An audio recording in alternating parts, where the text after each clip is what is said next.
ఏపీలో బీసీ కులగణన ఎందుకు చేపట్టడం లేదని బీసీ రాష్ట్ర వర్కింగ్ ప్రెసిడెంట్ క్రాంతి కుమార్ ప్రశ్నించారు. శుక్రవారం ఆయన మాట్లాడుతూ తెలంగాణ హైకోర్టు ఇచ్చిన తీర్పు బీసీలకు వెన్నుపోటు పొడిచిందని, దీని వెనుక తెలంగాణ ప్రభుత్వం ఉందని ఆయన ఆరోపించారు. మనం ఆంధ్రప్రదేశ్ లో ఉన్నాం. ఆంధ్రప్రదేశ్ యొక్క మేనిఫెస్టోలో చంద్రబాబు నాయుడు గారు 34% రిజర్వేషన్ ని యథావిధిగా కొనసాగిస్తానని అన్నారు. ఎట్లా కొనసాగిస్తారు?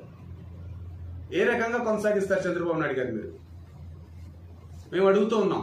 ఈరోజు రాష్ట్ర వ్యాప్తంగా తెలంగాణలో ఏదైతే హైకోర్టులో ఒక సమాధానం చెప్పిందో, ఇంతవరకు మీరు జనగణనే చేయలా. జనగణనలో సమగ్ర కుల జనగణన చేయాలని మేము అనేక సందర్భాల్లో మేము డిమాండ్ చేస్తూ వచ్చాం. ఈ డిమాండ్ కి సంబంధించి అనేక రకాల రౌండ్ టేబుల్ గానీ, మీ పార్టీకి సంబంధించిన అన్ని చాలా మంది ఎమ్మెల్యేలకు కూడా రిప్రజెంటేషన్ ఇచ్చాం.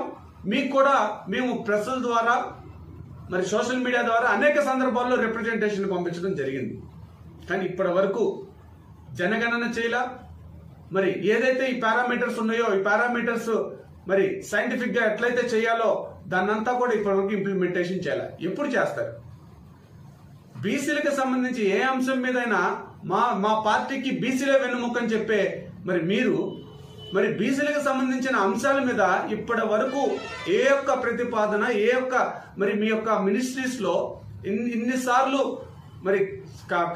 ఈ యొక్క మినిస్టర్స్ మీటింగ్స్ పెట్టారు కదా, పెట్టిన దాంట్లో ఎన్నిసార్లు బీసీల గురించి చర్చించారు?